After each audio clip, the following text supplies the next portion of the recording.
یادی شانزەی سێ بەرز ڕابکرین و قەرەباڵغتری بکەین و بتوانین خەڵکێکی زیاتر لە قۆنسڵ و سەفیر و لایەن عێراقیەکان بانکەین بۆ ئەوی بێن لە شانزەی سیا ئێمە پەیامی خۆمان ڕاستەوخۆ بە دەسەڵاتی مرکزی و ڕێکخراوە دەرەکیەکان بگەین بۆی هەڵەبجا بە پارێزگاکی ڕسمی لە ناوەندی عێراق و دەسەڵاتی مرکزیە بناسرێ.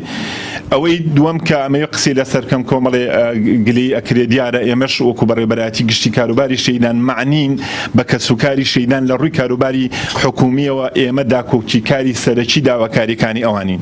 بەڵام هەنێشت ئەمەیە بۆ بەڕێستانی ڕوونکەمەوە بەنسبەت کەسوکاری سەربەرزی شەیدانی کیمیاباران لای ئێمە کەسی شەیدی کیمیاباران شتێکی وامان نەماوە کەشی ئەرزە وەرنەگرێ. بەداخەوە یعنی وەجبەی یەکەم 500 خانووی کیمیابارانی یەکەم و دووەم هەر بۆ کەسوکاری سەربەرزی شەیدانی کیمیاباران کراوە، دواتر زیاد لە 1000 خانوو کە بۆ شەیدانە کراوە. ئەما لە کاتێکە ئەو خانوانە بڕی 230 وەرەقە بە هەر یەکێک لەو شەیدانە دراوە، بەڵام هەیانە سولفەکەی بە کاملی وەرگرتووە، هەیانە 2 قستی وەرگرتووە، هیچیانە 1 قستی وەرگرتووە. لەگەڵ بوونی قەیرانی دارایە لای هەمووان ڕوونەکە هەرێمی کوردستان ڕوبەڕووی چی بووەتەوە.